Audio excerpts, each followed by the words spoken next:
भारत की जलवायु।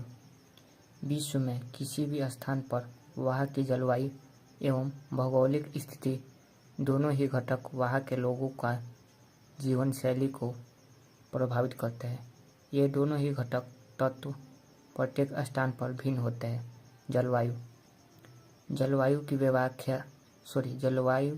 व्याख्या हम किसी विशेष स्थान पर एक लंबे समय तक बने रहने वाले मौसम के व्यवहार से भली भांति कर सकते हैं।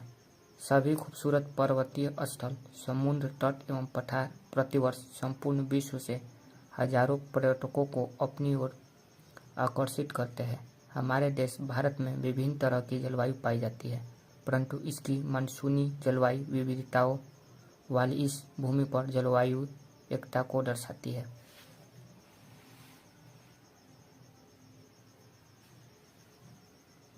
जलवायुवी असमानताएं। भारत में जलवायुवी विविधता पाई जाती है। भारत के मध्य भाग तथा कहीं कहीं पर इसके उत्तरी भाग में परिवर्तित जलवायु पाई जाती है, जो कि गर्मी में अत्यधिक गर्म तथा सर्दियों में अपेक्षाकृत ठंडी होती है। तटवर्ती क्षेत्रों में मौसम हमेशा एक मौसम जैसा रहता है। यहाँ पर गर्मियों एवं सर्दियों के मौसम में बहुत कम अंतर नजर आता है। भारत के पर्वतीय क्षेत्रों में वर्ष भर ठंडा मौसम रहता है। इन क्षेत्रों में भी गर्मियों एवं सर्दियों के मौसम में ज़्यादा अंतर महसूस नहीं किया जाता है।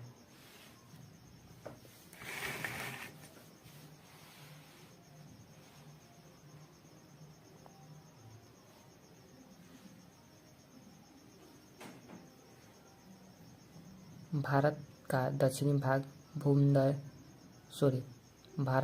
भाग भूमध्य रेखा के नज़दीक है तथा यह समुद्र से काफ़ी प्रभावित होता है। इस भाग में वर्ष भर लगभग उष्ण गर्म तापमान रहता है। जलवायु में इन असमानताओं के बावजूद भी मानसूनी पवनें संपूर्ण भारतवर्ष में जलवायुवी एकता को दर्शाती है। मकर रेखा भारतवर्ष को दो बराबर अर्धगोलकों वृत्तों में विभाजित करती है।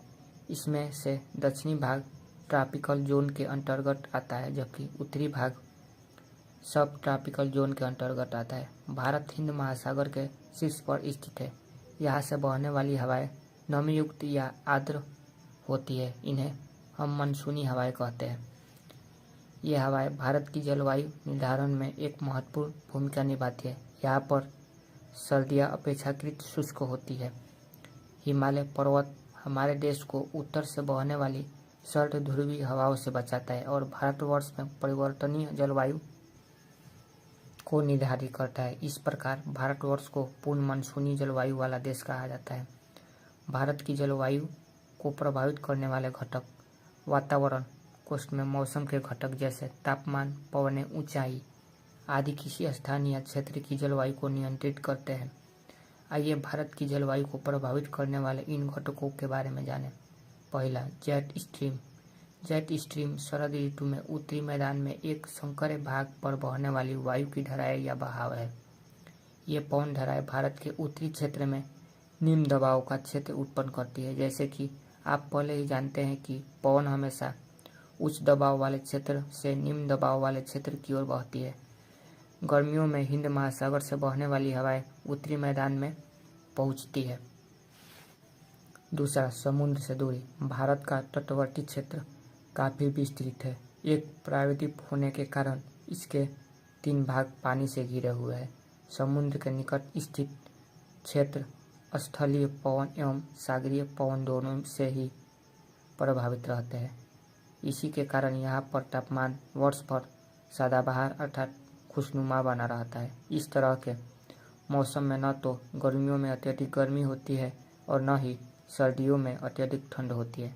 मुंबई, चेन्नई एवं कोलकाता इसके सबसे अच्छे उदाहरण हैं। यहाँ पर हमेशा मौसम एक समान या सदाबहार बना रहता है। यहाँ पर दिन और रात के तापमान में भी बहुत कम अंतर देखने को मिलता है। ऐसा इसलिए होता है क्योंकि ठंडी पवनें स्थल भाग को गर्मियों में समतापीय तथा गर्म पवनें सर्दियों में स्थल भाग को समशीतोष्ण बना देती है। जैसे ही हम तटीय क्षेत्रों से आगे बढ़ते हैं तो हमें तापमान में बहुत अधिक परिवर्तन नजर आता है, अर्थात यहाँ गर्मियाँ बहुत अधिक गर्म होती है जबकि सर्दियाँ बहुत अधिक ठंड होती है। इस तरह के तापमान को महाद्वीपीय या पराकाष्ठ तापमान कहते हैं। दिल्ली, राजस्थान, गंगानगर आदि इसके बहुत अच्छे उदाहरण हैं। तीसरा, हिमालय। जैसे कि हम जानते हैं कि हिमालय हमारे देश की उत्तरी सीमा पर जलवायु रोधक का कार्य करता है। यह मानसूनी पवनों को यहाँ से बाहर नहीं जाने देता है। साथ ही हिमालय उत्तर दिशा से आने वाली शीत पवनों को भी भारतीय महाद्वीप में प्रवेश नहीं करने देता है। ये शीत पवनें क्षेत्र को शुष्क रेगिस्तान में बदल सकती है। चौथा, पर्वतीय क्षेत्र। ऊंचाई बढ़ने पर तापमान घटता है। उच्च स्थानों पर हमेशा तापमान ठंडा रहता है। यही कारण है कि दक्षिण भारत भूमध्य रेखा के नजदीक होने के बावजूद भी इसमें कई ऐसे पर्वतीय रमणीक स्थल जैसे ऊटी, कोडाइकनाल, जिनमें की गर्मियों में भी ठंडा तापमान रहता है। हिमालय के कई स्थानों पर तापमान बहुत कम रहता है, परंतु उत्तरी मैदान गर्मियों में बहुत गर्म रहता है। पर्वतीय भाग जैसे हिमालय न सिर्फ पवनों को रोकता है बल्कि उनसे टकराकर भारतीय उपमहाद्वीप में भारी वर्षा का कारण बनता है। पांचवा, मौसमी वर्षा। यदि हम ग्लोब में देखें तो पता चलता है कि भारत की स्थिति लगभग मध्य भाग में है। पृथ्वी अपनी परिक्रमा के कारण उत्तर ध्रुवीय क्षेत्रों में पवनों को उत्तर पश्चिम से उत्तर पूर्व की ओर विस्थापित करती है, परंतु दक्षिणी उत्तर ध्रुव में पवनें दक्षिण पूर्व दिशा में बहती है। भूमध्य रेखा को पार करने के बाद यह दक्षिण पूर्व दिशा में विस्थापित करना प्रारंभ कर देती है। इस भिन्नता की जांच आप स्वयं शीत वर्षा ऋतु के मानचित्र में पवनों के बहाव देख कर सकते हैं। मौसमों का चक्र। पृथ्वी का सूर्य के चारों ओर परिक्रमा करने के कारण मौसम में परिवर्तन होते हैं। जब सूर्य की गर्म किरणें भारत के ऊपर सीधी पड़ती है तो उस समय यहाँ पर गर्मी का मौसम होता है।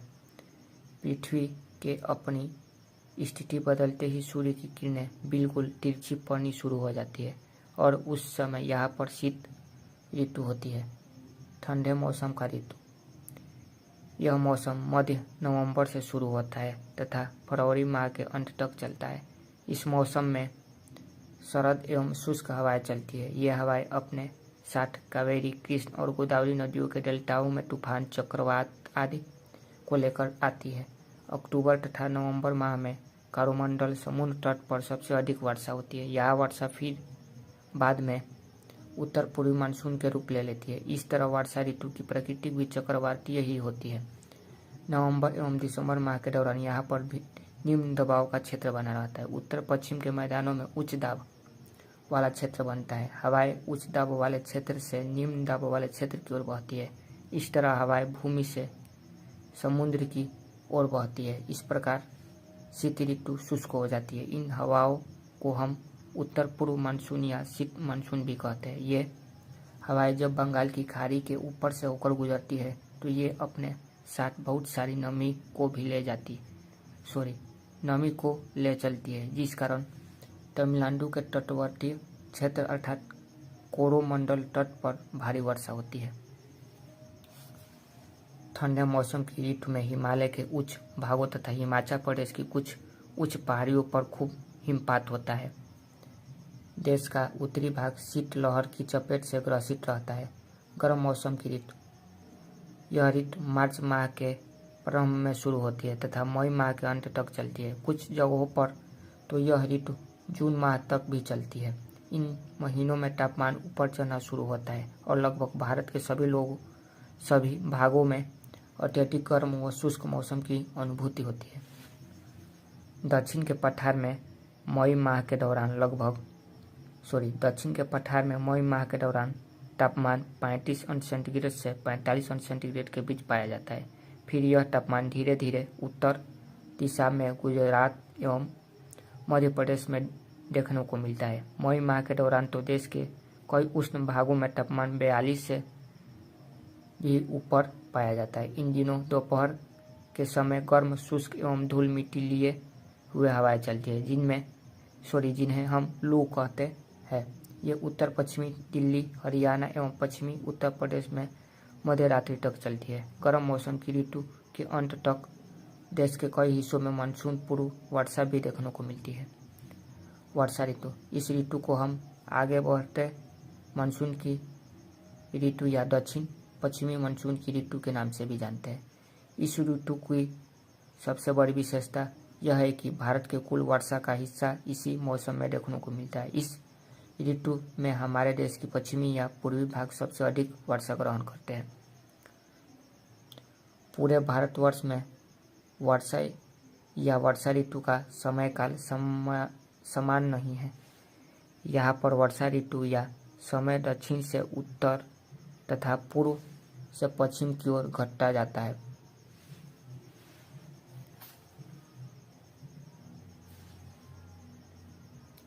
भारतीय उपमहाद्वीप का त्रिभुजाकार आकार मानसूनी पवनों को दो शाखाओं में विभाजित करता है, अरब सागरीय शाखा तथा बंगाल की खाड़ी वाला शाखा। ये दोनों दक्षिण उत्तर मानसून की शाखाएं भारत के अधिकांश भागों में वर्षा का कारण होती है।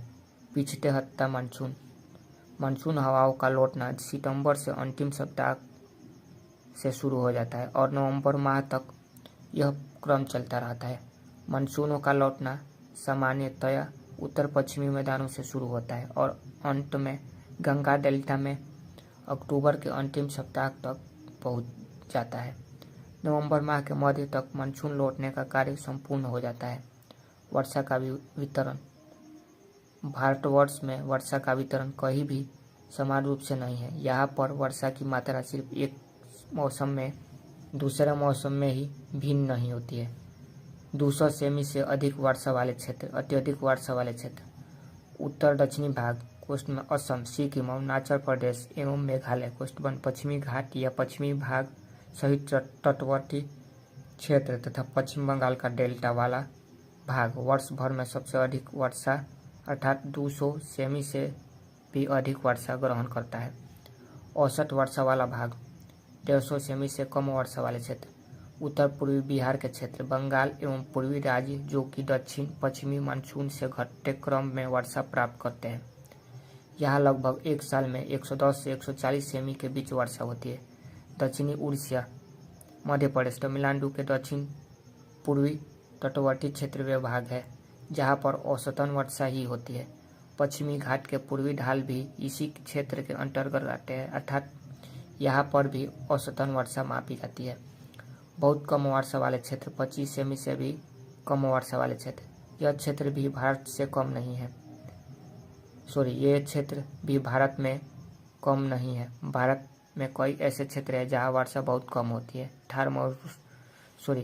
थार मरुस्थल वर्ष भर में 25